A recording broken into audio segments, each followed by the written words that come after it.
तो यहाँ श्रीनगर के इस पुराने शहर में कई घंटे यकीन जानिए गुजारने के बाद मैंने पूरी दोपहर और लगभग शाम यहाँ गुजार दी है।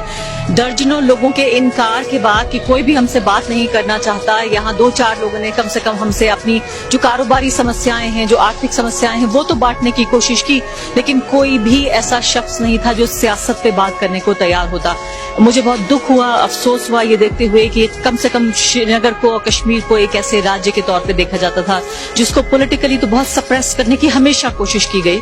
और आर्टिकल 370 के बाद तो मैं कहूंगी कि जो एक भारतीय नागरिक की, कश्मीरी नागरिक की जो गरिमा थी उसको ही कुचल दिया गया। लेकिन उससे पहले तक हमेशा मैंने देखा कि लोग यहाँ पर मुखर होकर बोलते रहे। पहली बार आप यकीन जानिए ये एहसास हुआ कई बार कश्मीर आने के बाद कि ये बदला हुआ कश्मीर है। ये वो कश्मीर नहीं है जो 2019 से पहले मैंने देखा था, जहाँ तमाम तरह की राजनीतिक ताकतें कभी भी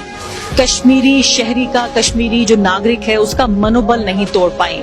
यहाँ बहुत अफसोस मुझे हुआ, जब भी आप पूछे किसी से कैसे हालात हैं तो वो आंख में आंख डाल के कहता है, हल्का सा उसकी आंख नम भी होती है और कहता है क्या कहें, सारे हालात आपको मालूम हैं। अगर हम हालात के बारे में बोल देंगे तो ये भी हालात नहीं बचेंगे। तो ये समझिए कि पिछले 3 साल की ये कहानी रही है यहाँ 370 हटने के बाद कि हर शख्स यहाँ जानता है कि बोलने की कीमत क्या होती है। जो एक आजादी भारत के संविधान के तहत तमाम तरह की परेशानियों के बावजूद, आर्थिक, सामाजिक, मैंने कहा कि कभी भी ऐसा नहीं हुआ कि कश्मीर में समस्याएं ना रही हो। कश्मीर समस्याओं का गढ़ रहा है, लेकिन फिर भी कम से कम इतनी आजादी और इतनी हिम्मत एक कश्मीरी नागरिक में हुआ करती थी कि वो सीना ठोक के अपनी परेशानियों को कहा करता था, उसका इजहार किया करता था। अभिव्यक्ति की स्वतंत्रता कम से कम आम नागरिक में यहाँ लगातार देखी जाती रही। पहली बार ऐसा हुआ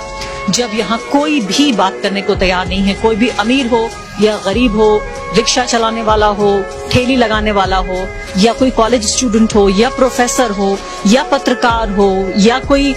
मैं कहूंगी कि बड़ा या छोटा कारोबारी हो, कोई भी व्यक्ति,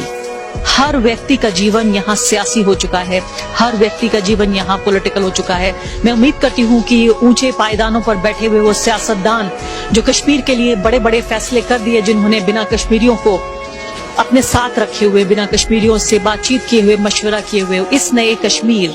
को देखकर उनका दिल कम से कम थोड़ा जरूर दुखेगा कि क्या वो यही चाहते थे कश्मीर के लिए।